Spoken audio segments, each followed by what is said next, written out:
I'm no one to preach to others about how to succeed in business, but and certainly not how to succeed in private wealth. But I think the three things that I've learned from other people have served me very well.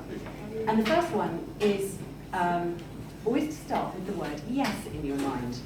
And this might sound very obvious, but I've often had situations where a client has come to me with a great idea that they've had, and I can immediately think of three technical reasons why I actually can't do that for him. Clients do not want to pay, and even if you're not asking them to pay, they do not want to hear no, because they've spent time and effort in deciding what it is that they want to achieve. And they don't want to hear you kibosh those plans. What they really want to hear is you say yes, and they don't actually probably mind if the yes that you come out with ends up in a slightly different way of achieving what they want to achieve. So my first top tip for the evening is to approach everything with the word yes in your mind. If you can achieve the same result for them, they will be delighted, even if it means going about it in a slightly different way. But don't, as one of my former bosses used to do, although he was a fantastic proponent of the word yes, he couldn't necessarily always think of the answer himself, and so his solution to that was to sit in meetings with clients who'd come up with quite impossible demands and to say, Arabella will make sure that happens, which left it to me to come up with the exact methodology. So I think that's putting your juniors on the hotspot a bit too much.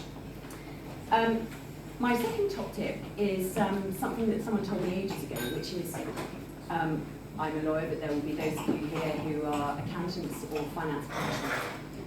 There are plenty of people who have the same degree of knowledge as you, and there are probably some who have more. Your client is not buying your knowledge.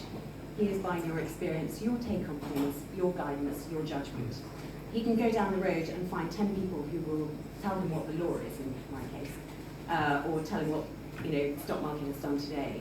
What he needs to hear from you is all your collective experience on what's happening in the market at the moment, or what other clients are doing, or the commercial reasons why it might be a good or bad idea to do something in a particular way.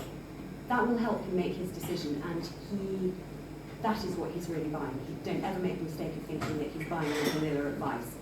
And as I've discovered, that's really, really hated if you have a 10-minute conversation about the law, or write them a 20-page letter on what the law says. What they actually want is to skip to the conclusion, which is, and the best result for you would be to do this, or even the two results. But they absolutely hate it when people write them letters saying you can choose between option A and option B. Pure legal analysis, they absolutely hate that. So if you can, stick your neck on the line, because that's what they're paying you for. And my third one is probably the flip side of that, which is you can give them all the advice in the world, however well-gauged, commercially sensible, legally appropriate and tax efficient, and still watch them make a decision that is completely off the wall. Because the thing that I love best about the industry that we're all in is the fact that our clients are eccentric, and they're entitled to be, because it's their money. And this will never happen in the commercial world, where you could be dealing with directors of businesses who will make commercially appropriate decisions based on the interests of their shareholders or the interests of the business itself. And our clients are not obliged to do that. And I love the fact that every day you can give very sensible advice to people, and they may take it, but they might decide to do something completely different. And you won't dissuade them. That's not the point. That's not what you're there for. You're just there to have given them your judgment and then watch them take their own path and help them to achieve it. And whatever your path in life, I wish you great success in achieving it.